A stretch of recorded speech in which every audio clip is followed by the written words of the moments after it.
আসসালামু আলাইকুম রহমতুল্লাহ বরকাতুহু। তে বন্ধুগণ, আশা করি আল্লাহ পাকের রহমতে সকলেই সহি সালামতে আছেন। তে কবি গাজী আক্কাস আলী ইউটিউব চ্যানেল এর পক্ষ থেকে আপনাদের সকলের প্রতি রইল একান্ত আন্তরিক শুভেচ্ছা ভালোবাসা। তে বন্ধুগণ, বর্তমানে বিশ্বকাপের যে উন্মাদনা চলছে, খেলার সন্ধানে নামক আমার যে বইটা, কবিতার বই, এটা অনেকেই জানেন। আমি প্রায় দিনে এর উপরে ভিডিও দিতেছি। তো মারাত্মক উন্মাদনা, বহু দল, পরিচিত দলই তো অধিকাংশ, কিন্তু একটা দল, তার নামও কোনোদিন কেউ শোনে নাই। সেটার নাম হলো কেপ ভার্দে। প্রথম আসছে।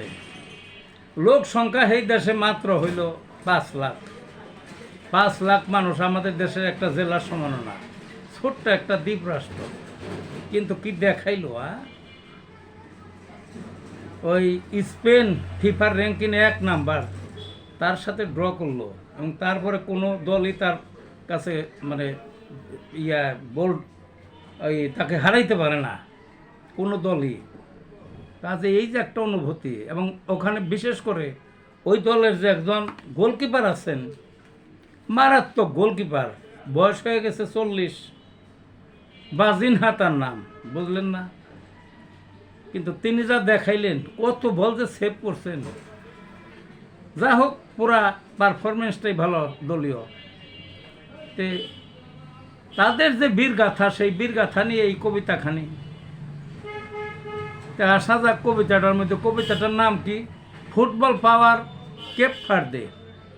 কেপ ভার্দে দেখালো কি বিশ্বকাপের মাঠে। কেউ চিনত না আগে, কেউ চিনত না সেই দলকে বিশ্বকাপের আগে। সকল দেশকে রুখে দিল একে একে একে। স্পেন হলো 1 নাম্বার দল ফিফার র্যাঙ্কিং মতে। কেপ ভার্দের সামনে তারা থেমে গেল ড্রতে। দেখছেন নি কারবার কেমন দল? গোলকিপার বাজিনহা ভাই 40 ঊর্ধ্ব বসে, নিশ্চিত গোল ফিরান তিনি শতে শতে শতে। কারো বাপের সাধ্য নাই বল ঢুকাবে জালে, এমন কিপার দেখেনি কেউ বাপে পড়ছে আগে।